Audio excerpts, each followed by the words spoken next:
पारुल चिड़िया ने अपने घर पर व्यापार की तरक्की की खुशी में एक सक्सेस पार्टी का आयोजन किया है। उसमें बस्ती के सारे पशु पक्षियों को बुलाया है। तो चलिए दोस्तों, हम ये पार्टी में शामिल हो जाते हैं। पारुल के पार्टी में तो बहुत सारे पशु पक्षी आए हुए हैं और वे पार्टी को एंजॉय भी कर रहे हैं।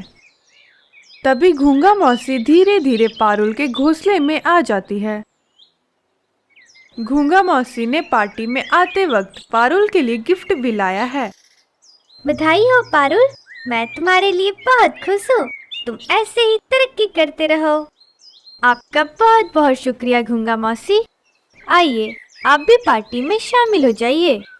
हाँ, क्यों नहीं, चलो। सारे पक्षी पार्टी का बहुत मजा ले रहे हैं, लेकिन ये क्या, हमारा कालू इतना उदास क्यों लग रहा है? पारुल कालू के पास चली जाती है। क्या हुआ कालू भैया, आप ऐसे मुंह लटका कर क्यों बैठे हो? क्या कोई परेशानी है तो मुझे बताइए। कुछ नहीं पारुल, सारे पशु पक्षी अपना पेट पालने के लिए कुछ न कुछ काम कर रहे हैं, पर अकेला मैं ही हूँ जो कोई काम नहीं कर रहा। अब मेरा होटल भी नहीं चल रहा है, जिससे मेरी पत्नी गौरी भी मुझे ताना देती रहती है। मुझे भी कुछ न कुछ काम करना है पारुल, लेकिन क्या करूँ, मुझे कुछ समझ में नहीं आ रहा। कालू भैया, आप उदास मत होइए, मैं हूँ ना आपके साथ। हम जरूर कुछ ना कुछ उपाय करेंगे। पारुल चिड़िया थोड़ी देर सोचने लगती है। तभी उसे एक आइडिया आ जाता है। कालू भैया, मेरे पास एक आइडिया है। जल्दी बोलो पारुल, क्या है आइडिया?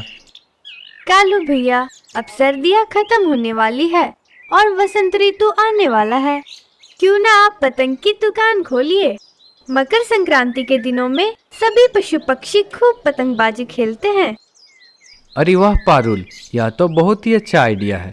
मैं तो यही बिजनेस करूँगा।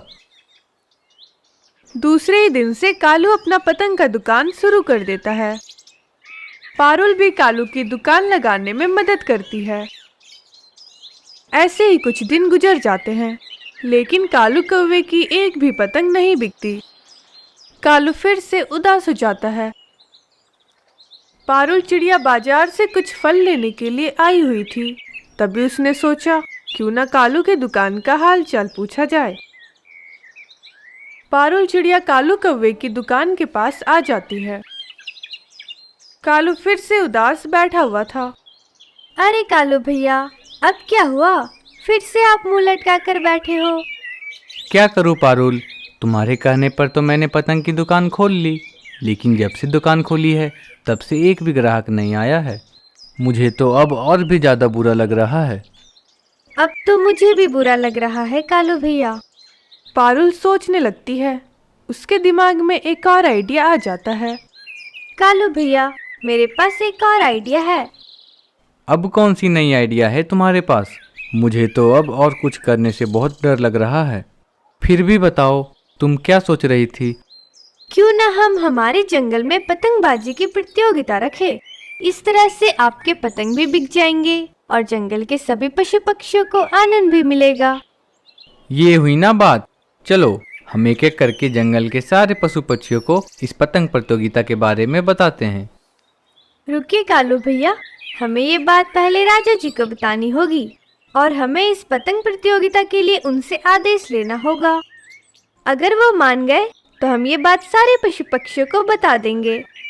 सही कहा पारुल तुमने, चलो फिर। और फिर दोनों उड़कर राजा जी की महल की तरफ चले जाते हैं। दोनों राजा जी की महल में आ जाते हैं। अरे पारुल और कालू, आज अचानक से कैसे आना हुआ? क्या कोई परेशानी है? नहीं नहीं राजा जी, सब ठीक है। हम आपसे कुछ बात करने आए थे। हाँ बोलो, क्या बात है? मकर संक्रांति आने वाली है और इसके बाद गर्मियों का मौसम भी शुरू हो जाएगा। तो मैं और कालू ये सोच रहे थे कि क्यों ना हम हमारे जंगल में एक पतंग प्रतियोगिता का आयोजन करें, जिससे हमारे जंगल के सभी पशु पक्षियों का मनोरंजन भी हो जाएगा। और कालू भैया ने पतंग की दुकान भी खोली, मगर उनकी एक भी पतंग नहीं बिकी और उन्होंने अपनी सारी जमा पूंजी इस पतंग की दुकान में लगा दी है। अब ये कर्जे में आ गए, जिनसे ये और इनका परिवार बहुत दुखी रहता है। अच्छा, तो ऐसी बात है। बताओ, मैं तुम दोनों की क्या सहायता कर सकता हूँ? राजा जी, अगर हम प्रतियोगिता रखेंगे तो सारे पशु पक्षी बड़े उत्साह से इसमें हिस्सा लेंगे, उन्हें आनंद भी मिलेगा और साथ साथ कालू के पतंग भी बिक जाएंगे। ये तो बहुत अच्छी बात है पारुल। पारुल, तुम कितनी समझदार हो और तुम हमारे जंगल के सभी पंछियों का कितना ख्याल रखती हो। मुझे तुम पर गर्व है पारुल। धन्यवाद राजा जी। पर अब क्या हुआ? क्या है तुम्हारे मन में? बोलो पारुल। राजा जी, हम आपसे परमिशन लेने आए थे। इसमें परमिशन की कोई आवश्यकता नहीं है। पारुल, तुम प्रतियोगिता का सारा काम देख लो। मैं मेरे सूचना पंछियों को बोल दूंगा, वो पूरे जंगल में ये बात फैला देंगे। लेकिन पारुल, मेरी एक शर्त है। जी कहिए राजा जी, क्या शर्त है? पतंगबाजी करते समय जो डोरी इस्तेमाल होती है वो ऐसी इस्तेमाल करना जिससे पंछियों के पंख को कोई नुकसान ना पहुंचे। तुमने तो सुना ही होगा, हर साल कितने सारे पंछी इंसानों की पतंगबाजी में जो मांझे का इस्तेमाल होता है उसमें फंसकर अपनी जान गंवा देते हैं। आप निश्चिंत रहिए राजा जी, हम सब उस बात का पूरा ध्यान रखेंगे। हम सुरक्षा के तौर पर एक एम्बुलेंस का भी इंतजाम कर देंगे। और फिर राजा जी अपने सूचना पंछियों को सूचना फैलाने का आदेश देते हैं। सुनो सुनो सुनो, मेरी बात ध्यान से सुनो। इस साल राजा जी ने हम सभी पंछियों के मनोरंजन के लिए जंगल के खुले मैदान में पतंगबाजी प्रतियोगिता का आयोजन किया है।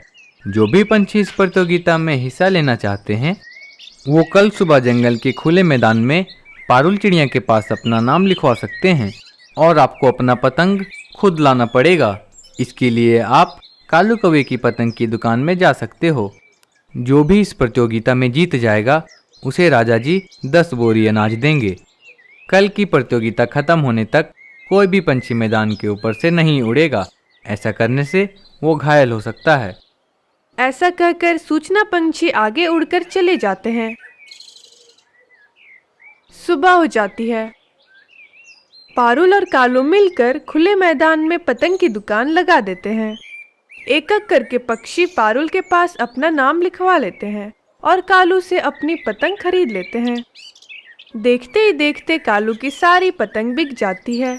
कालू बहुत खुश हो जाता है। भूरे कौवे ने भी इस प्रतियोगिता में हिस्सा लिया था।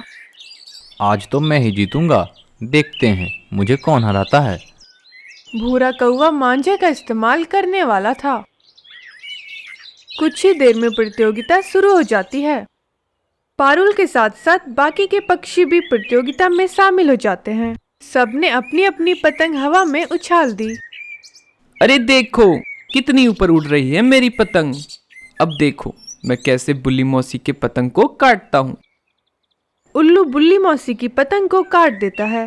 बुल्ली मौसी प्रतियोगिता से बाहर हो जाती है। पारुल बुलबुल की पतंग को काट देती है। भूरा कौवा कालू कौवे की पतंग को काट देता है। ऐसा करते करते अब बस पारुल और भूरे कौवे की पतंग बची हुई है। भूरे कौवे को गुस्सा आने लगा। पारुल पतंग उड़ाने में बहुत माहिर थी, इसलिए वो भूरे कौवे पर भारी पड़ रही थी। ये क्या हो रहा है? पारुल की पतंग तो बहुत ऊपर जा रही है। अगर मेरी पतंग कट गई तो मैं हार जाऊंगा। नहीं नहीं, मैं ऐसा होने नहीं दूंगा।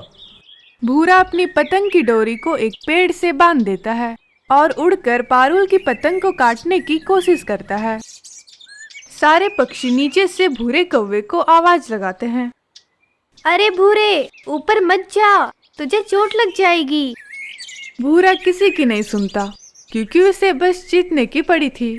वो पारुल की पतंग की तरफ जाने लगता है। तभी अचानक भूरे कौवे की पतंग उसी की तरफ आने लगती है और उसका ही मांझा उसकी पंख को काट देता है। तेज धार की वजह से उसकी पंख कट जाती है और भूरा जमीन पर गिर जाता है। पारुल भूरे के पास आ जाती है। पारुल देखती है मांझा अटकने से भूरा का पंख बुरी तरह से कट चुका था और उससे तेज खून की धार बहने लगती है। एम्बुलेंस भूरे को अस्पताल ले जाती है और फिर डॉक्टर उल्लू भूरे कौवे का इलाज कर ठीक कर देते हैं। कुछ ही दिनों में भूरा कौवा ठीक हो जाता है और राजा जी के सामने अपनी गलती को मान लेता है। लेकिन उसने गलती की थी, इस वजह से राजा जी उसे काल कोठरी में बंद कर देते हैं। पारुल चिड़िया प्रतियोगिता जीत चुकी थी, इसलिए उसे इनाम के तौर पर 10 बोरी अनाज मिलता है। तो दोस्तों, हमें इस कहानी से यह संदेश मिलता है कि हमें मांझे का इस्तेमाल नहीं करना चाहिए।